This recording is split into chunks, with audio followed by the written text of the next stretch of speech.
Alright guys, coming at you with the latest episode of the Monogram 1985 Fiero GT. We've got the chassis completed, so we're going to take a look at the finished product. There she is, in all her glory, the chassis to the 1985 Pontiac Fiero GT.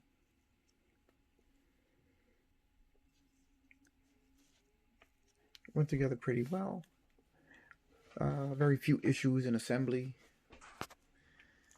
This kit is so far proving to be, just as I remember it, pretty easy to go together. And the rest of it is up to what you want to make out of it. So let me show you a couple of the details that I've added to it. When I looked at the wheels, at first I was just going to build them in box stock. But the more I looked at it, the more I saw that they were really nicely molded. Except that they were a really, really shiny chrome.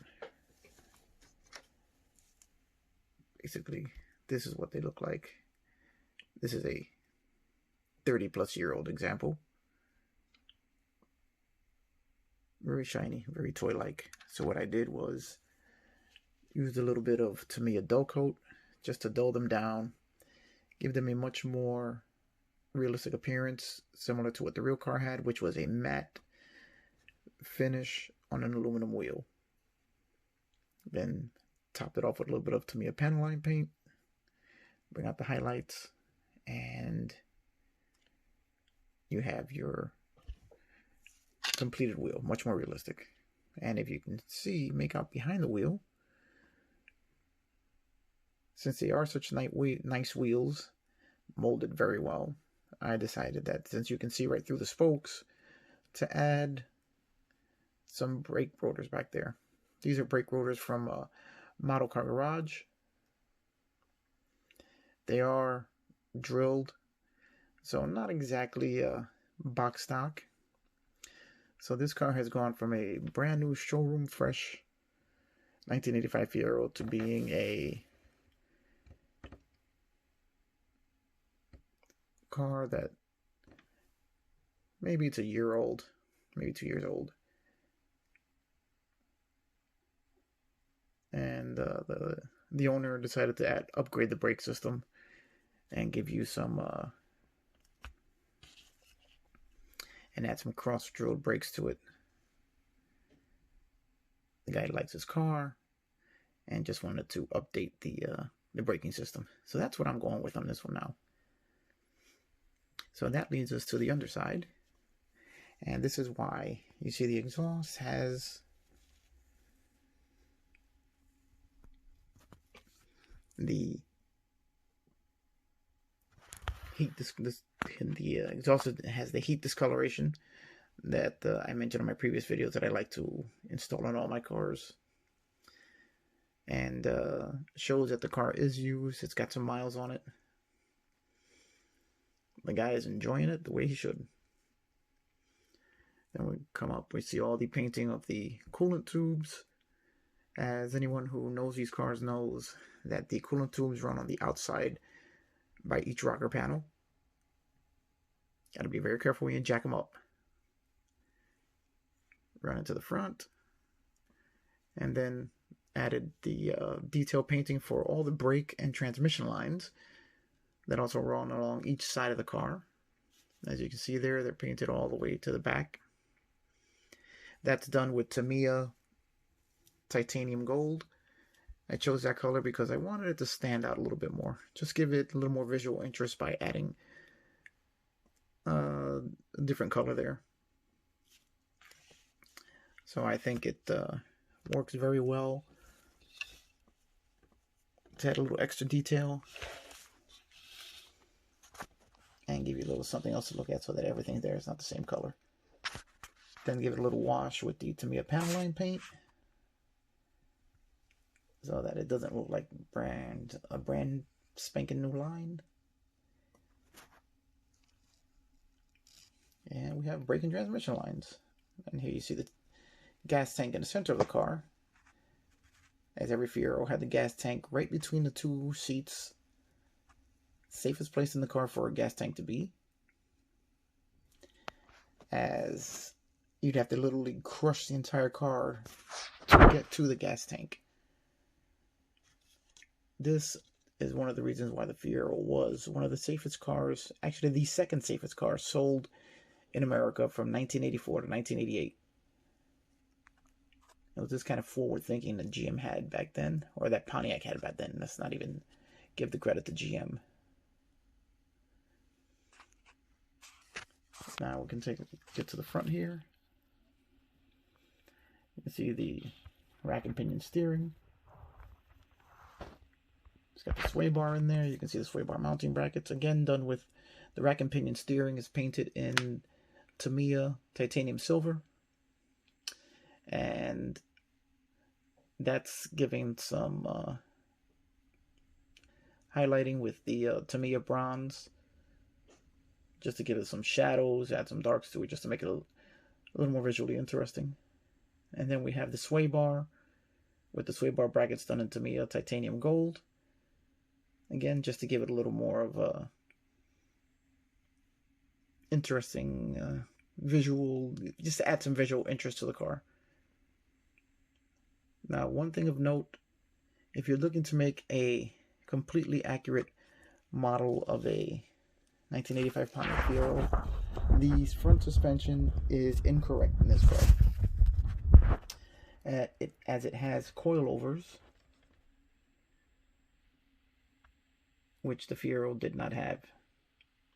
And it has this multi-link setup for the lower control arm, which again the Fiero also did not have.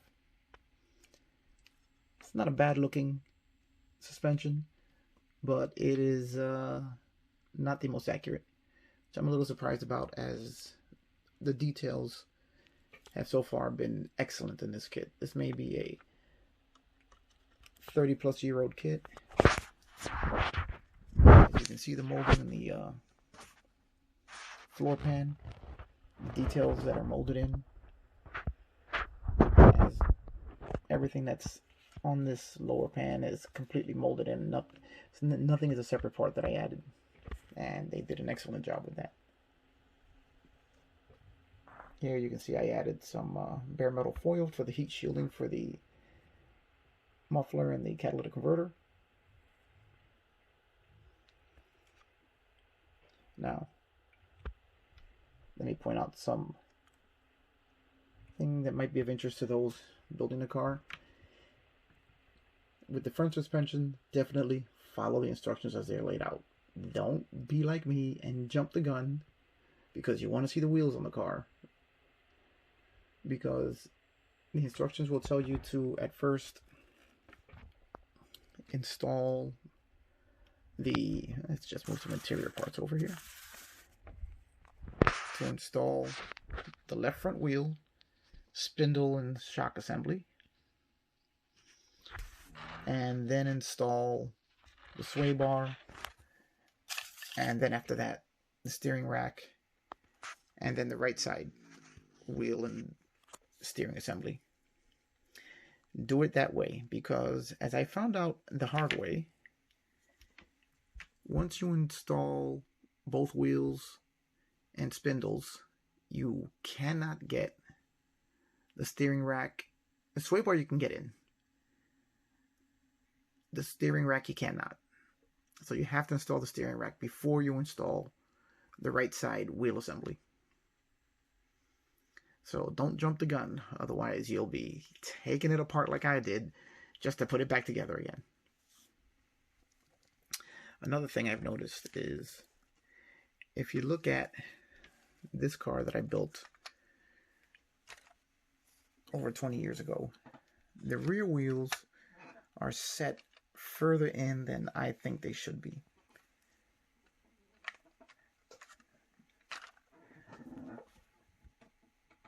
So I am going to wait until I have the body set on the chassis, and then I'm going to have to decide what I'm going to do about that, because I do believe the wheels should be set out a little bit further to meet the edge of the car.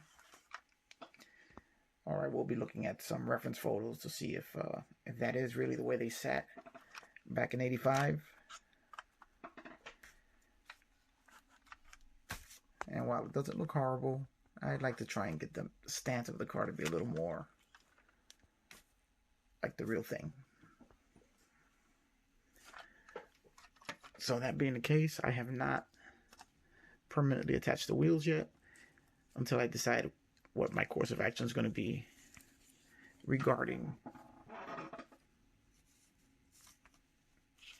the track of the rear wheels. The fronts fit perfectly fine. You will have to use a bit of force to get the wheels onto the front spindles. Do exactly as the instructions recommend and snap them in before you attach the spindle to the chassis. The rears also, we will have to fight them to snap them in. I found that I actually had to ream the wheel centers out in order to get them to even sit on the rear. It's just a little too tight. So I had to ream them out, and now they sit on their pegs. Not 100% secure, but that's okay since I still haven't decided what I'm going to do about the rear wheels.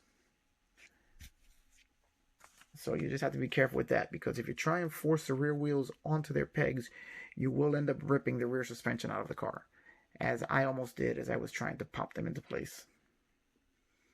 So ream them out and don't force it, because this whole thing will come apart on you. Alright, and here we have the engine. I've already gone over that. There will be more details coming to the engine soon, once I get the body attached to the chassis. There are quite a few more details which have to go in. So there we have it.